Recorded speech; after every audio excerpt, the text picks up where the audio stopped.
Hello दोस्तों, जी हाँ, पति ब्रह्मचारी का अपकमिंग एपिसोड इतना इमोशनल और धमाकेदार होने वाला है कि आपके दिल को छू लेगा। इस बार सूरज ने ईशा से मिलने के लिए मोची का रूप धर लिया और ईशा ने उसे पल भर में पहचान लिया। लेकिन क्या ये प्यार उनकी जिंदगी की मुश्किलों को हरा पाएगा? चलिए इस सस्पेंस, ड्रामा और सच्चे प्यार से भरी कहानी में डूबते हैं और देखते हैं कि इस बार क्या ट्विस्ट आने वाला है। दोस्तों, पति ब्रह्मचारी की कहानी अब उस मोड़ पर पहुंच चुकी है जहां हर पल में एक नया ट्विस्ट छिपा है। ईशा जो IAS बनने की राह पर है, परिवार और समाज की तानों से तंग आकर हॉस्टल में शिफ्ट हो चुकी है। ये फैसला उसके लिए आसान नहीं था, लेकिन अपनी जिंदगी को अपने तरीके से जीने की चाहत ने उसे मजबूर किया। दूसरी तरफ सूरज का दिल अब पूरी तरह ईशा के लिए धड़क रहा है। वो सोचता है, अगर ईशा मेरी जिंदगी में नहीं तो सब अधूरा है। सूरज, जो पहले गुंडागर्दी में डूबा था, ईशा की वजह से सुधर चुका है और IAS ऑफिसर बन गया है। उनकी सास सरला ईशा को अपनी बेटी मानती है, लेकिन ताई जी, दाइमा, गुलाब सिंह, ईशा के पिता और बिंदिया उनकी खुशियों के रास्ते में कांटे बिछा रहे हैं। डिवोर्स पेपर्स पर साइन होने के बाद ईशा हॉस्टल चली गई, लेकिन सूरज का प्यार उसे हर पल बेचैन किए हुए है।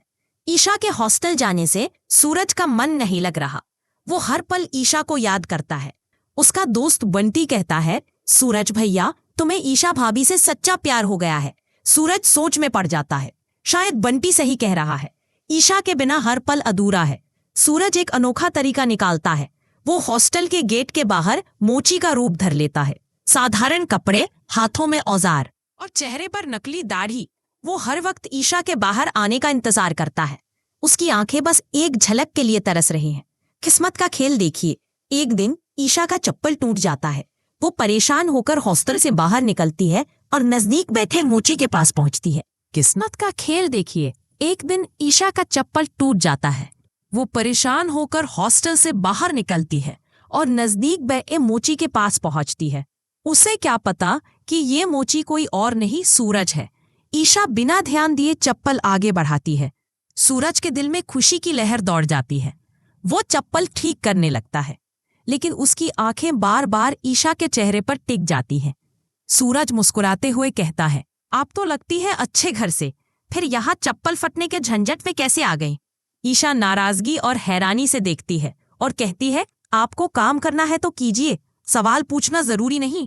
सूरज हंस पड़ता है, लेकिन चुपचाप काम करने लगता है। कुछ ही पलों में चप्पल ठीक हो जाता है।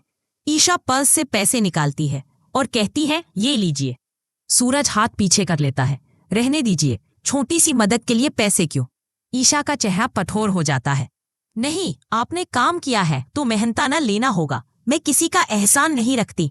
सूरज उसकी आंखों में गहराई से देखता है और भावुक होकर कहता है, कभी कभी लोग एहसान नहीं, प्यार जताने के लिए काम करते हैं। ईशा का दिल धड़क उठता है। वो सूरज को ध्यान से देखती है। उसकी आवाज, उसका अंदाज, सब कुछ जाना पहचाना लगता है। खामोशी के बाद ईशा मुस्कुराते हुए कहती है, सूरज, तुम चाहे कितने भी रूप बदल लो, मैं तुम्हें पीठ पीछे भी पहचान लूंगी। सूरज हक्का बक्का रह जाता है। उसका चेहरा भावनाओं से भर जाता है। वो धीमे स्वर में कहता है, तो तुमने पहचान लिया? ईशा उसकी ओर देखती है। उसकी आंखों में गुस्सा और प्यार दोनों झलकते हैं। वो कहती है, हाँ, पहचान लिया, क्योंकि तुम्हारी नजरें, तुम्हारा अंदाज, ये किसी और का हो ही नहीं सकता। सूरज चप्पल उसके पैरों में रखता है और गंभीरता से कहता है, ईशा, मैं जानता हूं कि तुम मुझसे नाराज हो, लेकिन क्या करूं, तुम्हें देखे बिना एक पल भी चैन नहीं मिलता। इसीलिए ये रूप बनाकर बैठ गया। तुम्हारे करीब रहना मेरी सबसे बड़ी खुशी है। ईशा की कठोरता धीरे धीरे पिघलने लगती है।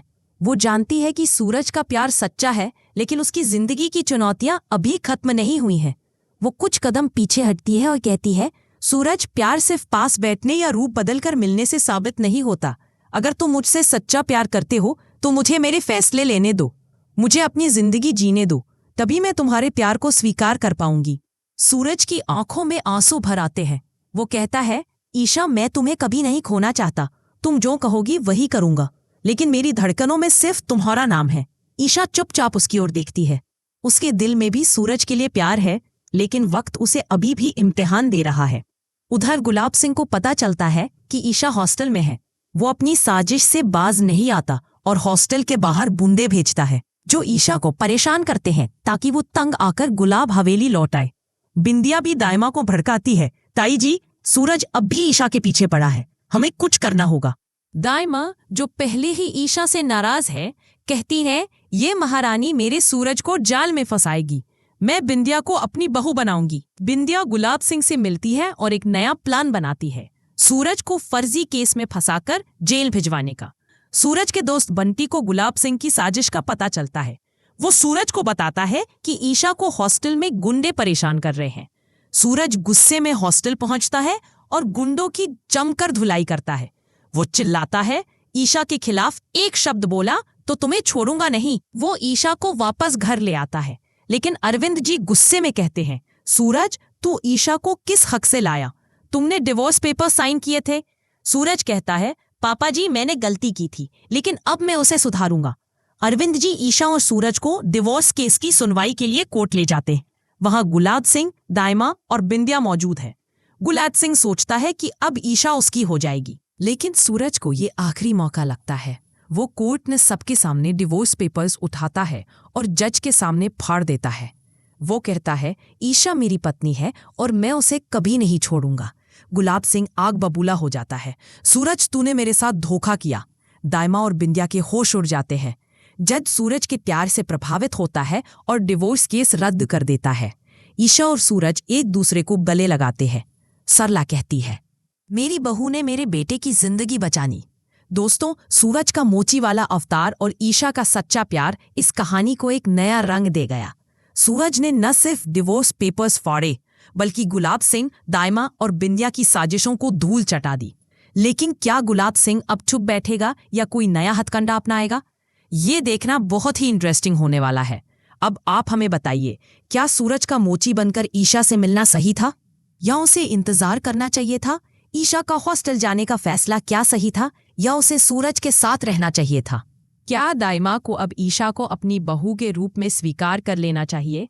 बिंदिया को क्या सजा मिलनी चाहिए, माफी या जिंदगी से बाहर? गुलाब सिंह को अपनी बेटी की खुशी के लिए क्या बदल जाना चाहिए? सूरज और ईशा की प्रेम कहानी में आपको सबसे ज्यादा क्या पसंद आया? क्या अरविंद जी को सूरज और ईशा को पहले ही एक मौका दे देना चाहिए था? अगर आप ईशा की जगह होते तो सूरज के प्यार को कैसे जवाब देते? क्या सूरज का डिवोर्स पेपर्स फाड़ना सही था या उसे गुलाब सिंह का वादा निभाना चाहिए था?